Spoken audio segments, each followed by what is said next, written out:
Scotland's First Minister Nicola Sturgeon has announced that she will call a second referendum on independence from the United Kingdom. Nicola Sturgeon made the announcement in Edinburgh and said it was prompted by the refusal of Britain's Prime Minister to compromise with Scotland over Brexit. And what we know is that on the timetable set out by the Prime Minister, the shape of the Brexit deal will become clear in the autumn of next year, ahead of ratification votes by other EU countries. That is therefore the earliest point at which a referendum would be appropriate. Let's go straight to Myriam Francois in London. Myriam, Nicola Sturgeon, head of the Scottish Nationalist Party, has just held a news conference, and what did she have to say? She essentially emphasised that negotiations with Westminster had led to what she sees as a position where she has to fight for Scotland's interest. She talked a lot about the intransigence that she's met. She's talked about the fact that she had been seeking to find some sort of a compromise with Westminster over the issue of the outcome of any Brexit deal. She, of course, wants Scotland's interest to be put forward. Scotland did not vote to leave the European Union. It was one of the devolved areas of the UK which actually voted to stay. And so in light of a big announcement tomorrow that we're expecting by Theresa May on the triggering potentially of Article 50, many people are looking at Sturgeon's speech as really a sort of implied threat to Westminster to make sure that Scotland's interests aren't forgotten in any deals that are being brokered at this stage. So most of it is to do with Brexit, actually, isn't it? Absolutely, this is all about Brexit. This is all about Nicola Sturgeon wanting to ensure that her country, that Scotland, will have its interests represented, despite the fact that the UK overwhelmingly voted to leave the European Union. She represents a part of the UK that didn't, and they want to make sure that the interests of Scotland will be represented in any future negotiations. Now, the outline of those negotiations is what is at stake here. Many of the MPs in Westminster among the opposition, but also even within the Conservative Party, have been rumbling about the details of what any post-Brexit negotiations will look like in terms of trade deals in particular.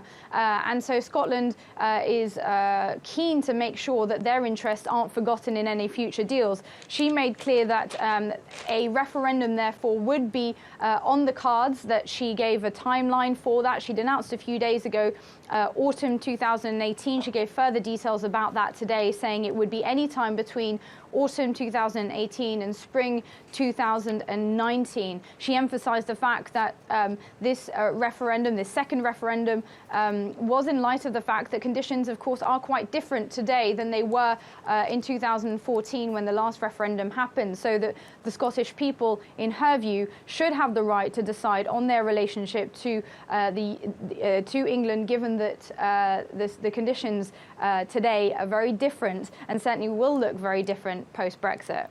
But in the first referendum, Scottish people voted to remain, so what will be different this time? Well, Nicola Sturgeon is banking on the fact that many people will be concerned about the impact of the trade deals being negotiated by Theresa May, by the Conservative government in Westminster, and its impact for the devolved parts of the United Kingdom. So their concern is that ultimately they could lose out in any deals that are being fought for at the moment. They are not alone. Her party is not alone in their concerns over what those trade deals would look like. And so her role really as the representative of the Scottish people is to make sure that she stands for their interests in these negotiations. So again, this is very much the idea that her speech today, ahead of this important speech by Theresa May, is a type of implied threat to make sure that Theresa May takes into account Scottish interests in any negotiations, and that there is a potential fallout for the United Kingdom if those interests aren't taken into account. And what reaction are we actually expecting from Theresa May? What does this mean for her? Well, according to Nicola Sturgeon, the negotiations so far haven't been particularly fruitful. We've heard from her the words intransigence, the idea that negotiations so far had broken down, the sense certainly that Theresa May hasn't been particularly receptive so far to Nicola Sturgeon's call for Scotland to remain part of the EU, or at least remain part of the single market. That, of course, has huge implications for the very nature of the United Kingdom. If you think about what that would look like, it would be a very different status for England vis-à-vis the EU than it would be for Scotland. And that has all sorts of implications for the unity of the United Kingdom.